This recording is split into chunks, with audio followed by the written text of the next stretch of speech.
The olive-drab Jeep roared down the icy road. Well, roared as much as a 60-horsepower engine hauling 2,000 pounds of steel can roar. The two occupants took little notice of the trucks they passed and the colors of the Republic of Korea Army. The men in those trucks must have thought the two in the Jeep were nuts for going north in the middle of a retreat, but this was a routine trip for that specific Jeep to visit units in Uijeonbu, just 20 miles north of 8th Army headquarters in Seoul. Suddenly, one of the trucks crossed the center of the road and clipped the back corner of the Jeep, sending the comparatively minuscule vehicle careening into a ditch. General Walton Walker and his driver, Master Sergeant George Belton, were killed before their Jeep scraped to a stop.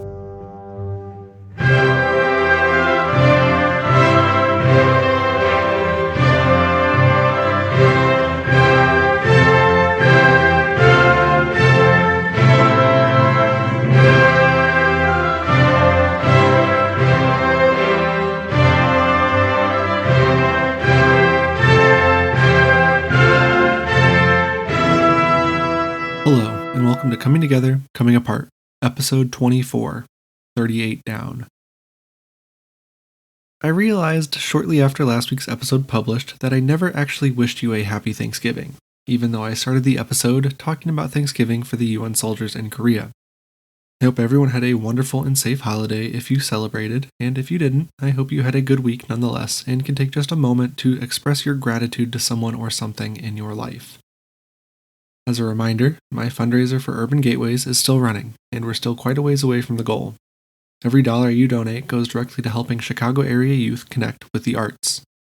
Even a $5 donation helps.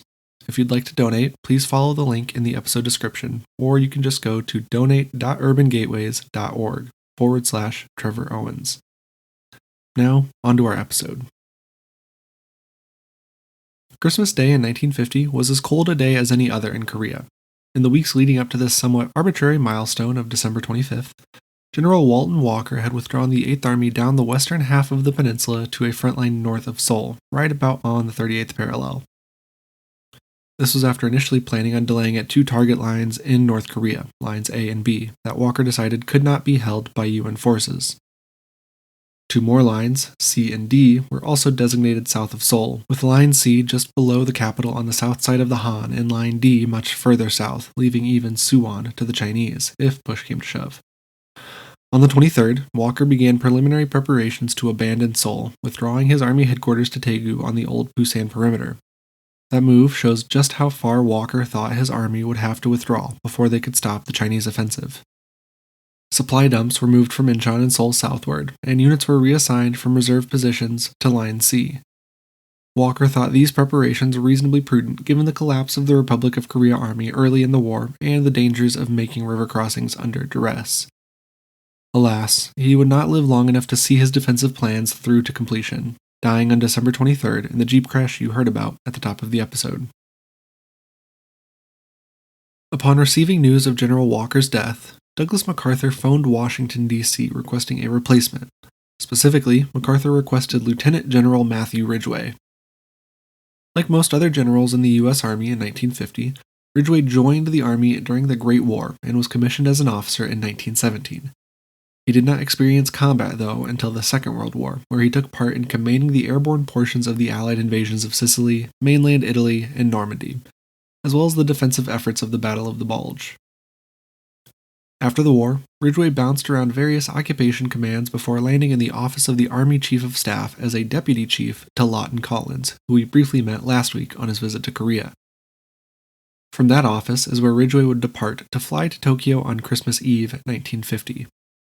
He landed in Japan late the next evening and chose a Christmas gift to send back to his wife as an apology for missing another Christmas morning. On the 26th, Ridgway met with MacArthur, the first time they had been in the same room since their days at West Point in the early 1920s, as instructor and commander, respectively. In his memoir of the war, Ridgway remembers that meeting as a wide-ranging and frank discussion, in which MacArthur instructed him to not underestimate their Chinese opponent. Most importantly, out of all the things they discussed, Ridgway remembers his new Supreme Commander telling him he had the old general's full confidence, a rare thing indeed for MacArthur to say. Ridgway arrived at 8th Army HQ in Daegu on the 26th and, dismayed at being so far from the front, immediately flew to Seoul. He then took a 4-day tour of frontline units along Line B before returning to headquarters in Daegu. The biggest problem Ridgway identified during this first week on duty was the poor morale of the men of the 8th Army. It was evident in the lack of aggressiveness they showed Ridgway upon his arrival to their units across all ranks. That's understandable. These men were hungry, tired, cold, and exhausted from their rapid movements down, up, then again down the peninsula. And yes, I know I said tired and exhausted. It had been a long few months for these men. Ridgway had discussed with MacArthur a quick offensive to reverse the tide of the war, but the 8th Army was in no shape for an offensive at this time. Lastly, on his tour, Ridgway decided that a Chinese attack would probably begin soon. He was right on all counts. On December 22nd, Peng issued the order for the PVA's third phase offensive. The first phase offensive, of course, had been successful in testing American and South Korean strength. The second phase offensive was successful in pushing the imperialists mostly out of North Korea, and the third phase offensive was going to finish the job by pushing the enemy entirely south of the 38th parallel. Each of the PVA units in the area were to advance in their sector, dividing enemy regiments from each other to allow for their encirclement and defeat. To ensure the offensive's success, Peng gave 5 specific instructions to his commanders. 1. The best of the best men in each unit must be in the vanguard of the attack, with other men and supplies kept in reserve to sustain the attack after the initial strike. 2. Artillery must be used in support of all infantry attacks to keep the tempo of the offensive moving. 3. Reconnaissance missions must be undertaken to understand the ground ahead. 4. Anti-air defense is critical, as that was a key defense of PVA forces. And 5. Small groups of skilled guerrilla troops must be sent behind enemy lines to harass vulnerable areas. Peng understood the strengths and weaknesses of his army, and knew how to wield those soldiers against an enemy that, on paper, was better equipped, better trained, and better positioned. From west to east, the United Nations front was defended by the US 25th, ROK 1st, ROK 6th, US 24th, ROK 2nd, 5th, 8th, 3rd, and 9th, and ROK Capital divisions. Other divisions were held in reserve to allow proper time for recuperation and repositioning. This line stretched across the width of the peninsula, with each division covering roughly the same area, except in the west where the concentration of defensive forces was a bit higher. Across from the 8th Army along Line B near the 38th parallel sat between 150,000 and 200,000 Chinese volunteers and North Korean soldiers. From west to east, these units were the PVA 50th Army, KPA 1st Corps, PVA 39th, 38th, 40th, 66th, and 42nd Armies, and KPA 5th and 2nd Corps. Remember, each PVA Army was between 3 and 4 divisions, and each KPA Corps was between 2 and 3 divisions. I'll put a map of this up on social media for those of you that want it. On the 26th, the KPA kicked off the Communist Third Phase Offensive, attacking the ROKA's 8th, 3rd, and 9th Divisions in the Central Front on a southwesterly axis. Their objective was to circle around the Yuan's rear and march to the Han River where it curves to the southeast. The KPA pushed the ROKA units back far enough to establish a solid roadblock along the main road through the sector, stymieing a rapid UN response. That response could only come from X-Corps, who had recently arrived in Busan after their evacuation from Hungnam. X-Corps' units were still devastated, though. They did not magically restore themselves to full strength on the trip south. Nevertheless, X-Corps was ordered north as soon as possible, with a short time allowed for preparations. It wasn't a get off the boat and get to marching kind of situation. While X-Corps was preparing to march north once again, just not as far north as last time, I and 9th Corps in the west were preparing a defensive perimeter around Seoul. This perimeter's primary goal was to be long enough and to hold long enough to limit the threat of enemy artillery against the Han River bridges in the city. This expanded bridgehead was intended to be just that, a bridgehead, but in reverse. Ridgway had already mostly given up on Seoul by this point. And recognized the need to hold the area just long enough to evacuate all the relevant personnel across the river. The first Chinese actions of the third phase offensive began on December 31st, the last afternoon of 1950. The 116th Division, part of the PVA's 39th Army, attacked the ROKA's 1st Division, just to the west of the Uijianbu-Seoul axis. Later that evening, the attack expanded across the entire front with small vanguard attacks striking quickly before widening the attack to include entire divisions and armies.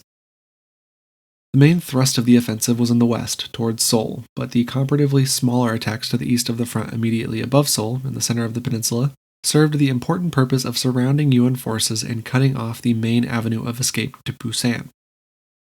At noon on the first day of 1951, Ridgway ordered the withdrawal of all UN forces to Line C, south of Seoul. The rapid Chinese thrust against ROKA and U.S. Army forces along the 38th parallel was, again, so far, accomplishing its goals. Now, Ridgway was not a fan of ordering a retreat barely a week into his command, but he was a smart guy, and he could tell when certain things were necessary and prudent. The PVA had successfully placed a division-sized wedge about 8 miles into the front line in the first night, directed right at Seoul. Of course, he could have kept the front line in place as long as possible and told his commanders to hold it at all costs, but Ridgway still had that morale problem on his hands. Specifically, he needed to restore the rank-and-file soldiers' faith in their commanders, to assure them that they would not be left out in the cold, both metaphorically and literally. Therefore, the withdrawal was an important step in Ridgway's campaign to rebuild his men's faith in their leaders. He promulgated a statement to each unit that they were to defend as long as possible without fear of encirclement. Avoiding encirclement was actually to be one of their main goals. That fear of encirclement was accelerated on the 2nd when he received reports that the Han had frozen over in most spots, allowing people to cross on foot. Mostly, this was done by Korean civilians evacuating the city before the expected Third Battle of Seoul, but that meant that it could also be done by the enemy, right outside of the bridgehead line, established as the line of last resort for the city. That those civilians were crossing the river ice on foot was actually a bit of a blessing for the 8th Army in Seoul. The more civilians that crossed the river on the ice and not on the bridges allowed the 8th Army to maximize the flow of military traffic across the bridge as much as possible, a necessary thing because of just the sheer number of people and material that needed to move south of the city. At least 75,000 UN soldiers, their equipment, their vehicles, and ROKA and foreign government officials and employees all needed to get across the 3 vehicle bridges and 5 footbridges that were available for the crossing. All 8 were temporary because the permanent bridges were destroyed in the fighting and could not be repaired in time, leaving the bridgehead in a precarious situation. The tidal nature of the Han River and its ice cover presented constant threats to the bridges, threatening to break them apart with every shift of the ice, further complicating the evacuation. At noon on the 3rd, Ridgway gave the order to withdraw from the Seoul bridgehead. The 8th Army began its final withdrawal to Line C in the abandonment of Seoul that day. Importantly, Line C followed the Han pretty closely just south of Seoul, meaning that Gimpo Airfield and the port of Incheon would remain in UN hands for the time being. The withdrawal was made easier by the UN forces' activities over the previous fortnight, wherein they evacuated refugee and prison camps, all non-essential government personnel, and any culturally or economically important material like artwork and currency printing plates. By the morning of the 4th, the Han River crossings were destroyed and passage across the river was forbidden. It is estimated that half of the city's population had crossed the river, with the other half either hunkering down or dispersing into the surrounding villages. The entirety of the 8th Army was on the south side of the river now, waiting for the enemy to appear on the opposite bank. A few hours later, the flag of the Democratic People's Republic of Korea was once again flying over Seoul City Hall. The Third Battle of Seoul was not much of a Battle of Seoul, really. The name, Third Battle, is more just used to define the third time the city changed hands during the war. Much of the actual fighting occurred before PVA and KPA forces even reached the city, in the surrounding villages and along the roads flowing directly into Seoul. However, Seoul itself was an important symbol for both sides, as it had been in the first and second battles, and as it will remain in the fourth and fifth battles. The Republic had again lost its capital to the Communists, emboldening the Chinese and North Koreans to continue their push against the imperialist traitors. Even though the UN withdrawal was an orderly affair, mostly, and they had successfully reconstituted a defensive line along the southern bank of the Han in the west, further east things were going poorly, for UN forces. The KPA's successful attack on Boxing Day had pushed a gap into Line B between the Capital Division on the East Coast and the rest of the UN forces.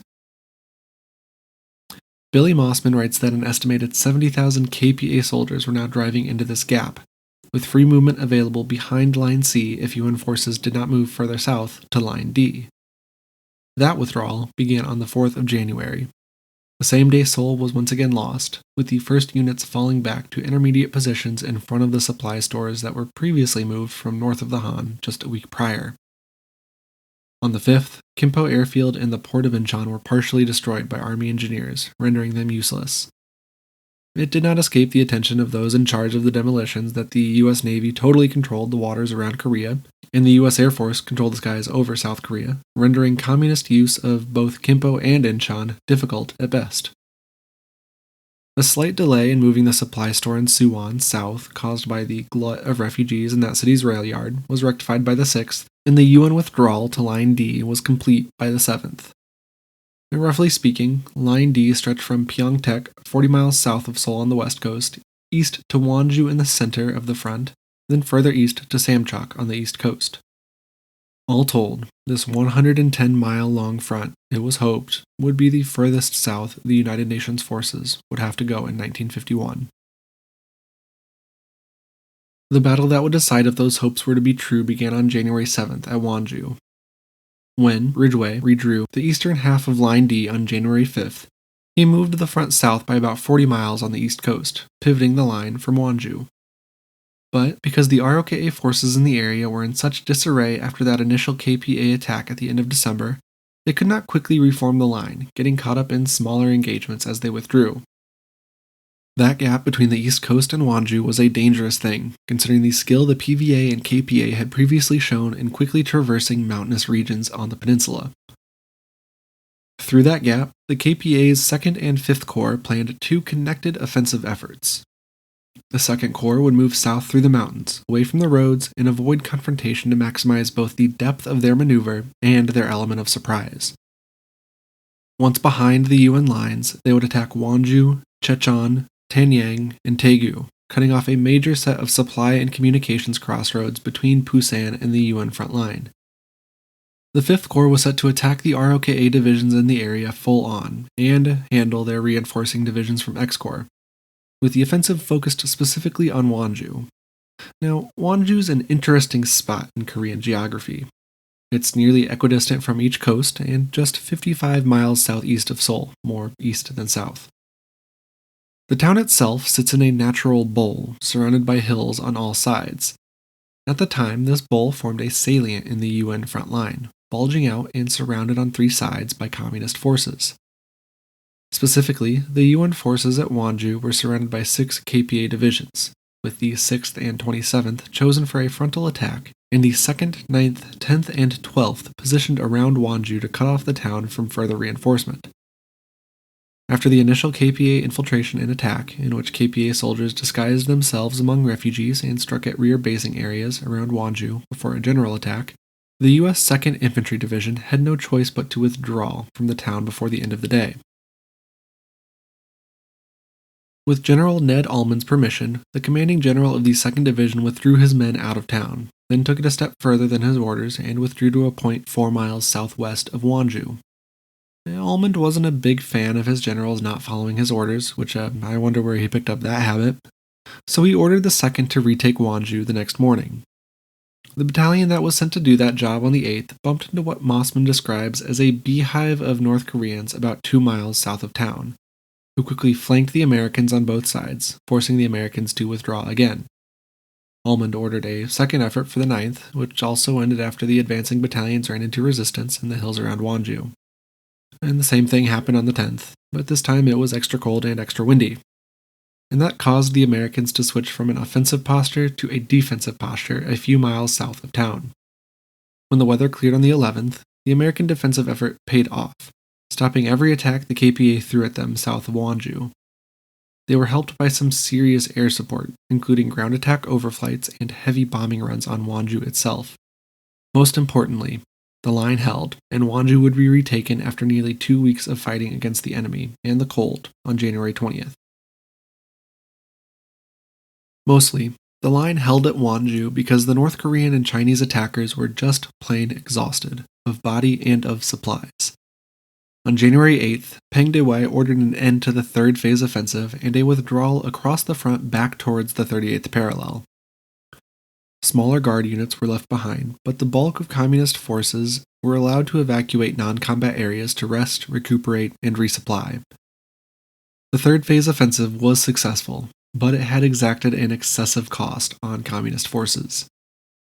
While Mao argued for an immediate resumption of the offensive to smash UN forces, Peng argued that his soldiers needed rest if they were to remain an effective fighting force. As it stood, as many Chinese volunteers were dying from disease, starvation, and frostbite as were dying from combat.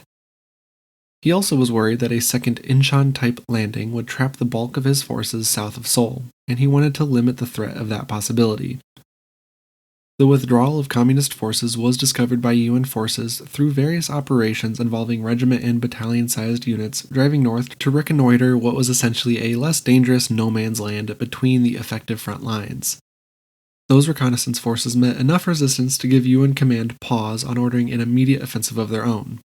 That concern that this was another Chinese feint, like what had happened back in November, was compounded by the sorry state of the UN's own soldiers, who had been in consistent combat since they first arrived in Korea nearly 6 months ago.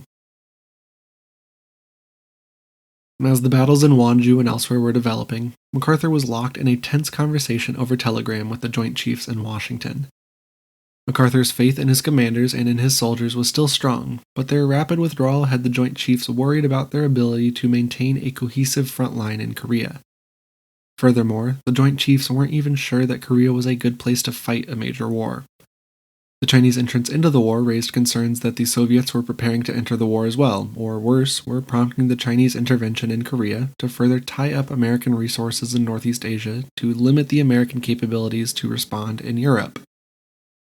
MacArthur was asked to draw up contingency evacuation plans, which he had already done in December, but demurred when asked about the timing of enacting those plans. MacArthur still wanted to keep a foothold in Korea, and was adamant that there were 4 things he thought should be done to again turn the tide of the war in their favor, listed here in order of least to most aggressive. 1. Implement a naval blockade of the People's Republic of China. 2. Allow Chinese Republican military units to join UN forces in Korea. 3. Destroy Chinese war industry in Manchuria and along the coast through naval and air attacks. And 4. Endorse a diversionary operation by Chinese Republican forces against Chinese Communist forces in southern mainland China. Each of these, including the least aggressive option, the blockade, would have been a big escalation to the scope of the war, and probably would have been denounced by a lot of other countries as too aggressive. This was also against the stated policy of the coalition to keep the fighting contained to Korea, and for that reason, all 4 proposals were rejected after just a few days of consideration back in Washington. It shows how dire the Joint Chiefs thought the situation in Korea, though, that they considered these things at all. That lack of decisiveness in Washington was clear enough in Korea to cause issues for Ridgway and his Korean colleagues. South Koreans were starting to get worried that their allies would abandon them if another major Chinese offensive were to be even mildly successful. To mollify their concerns, Ridgway met with the ROKA Chief of Staff Chung Il-kwon to assure him that the Americans were going to fight alongside the South Koreans no matter what happened. Ridgway also ordered the fortification of 2 new defensive lines, lines E and F, as well as the continued fortification of 4 fallback lines around Busan that were first ordered by Walker back in December. The evacuation plan as written, then, would have UN forces fall back towards Busan, pausing on each line to allow for supplies to be evacuated to Japan, before evacuating themselves from the southeastern port. All military and government forces, including ROK officials and employees, ROKA military personnel, and prisoners of war, would be evacuated, but Korean civilians would not. Thankfully for UN forces, they would not get so close to failure again. And that's where we'll leave our discussion for now, with the Korean War once again slowing down after a period of rapid action. Next week, we will discuss Operation Thunderbolt, with Korea still deep in winter, and UN forces preparing to retake the initiative. As a reminder, if you're able, I will be very grateful if you can donate to Urban Gateways at donate.urbangateways.org/Trevor Owens, or through the link in the episode description. If you're on social media, you can find us on Twitter, Instagram, and Facebook as @CTCA Podcast. If you're not on social media, or if you just want to look around, you can find more information, including the references for today's episode, at ctcapodcast.libsyn.com. That's ctcapodcast.libsyn.com. We release new episodes every Tuesday. Please be sure to subscribe and leave a rating wherever you listen to podcasts. I am Trevor Owens, and this is Coming Together, Coming Apart. Thank you for listening, and I hope you have an enjoyable week.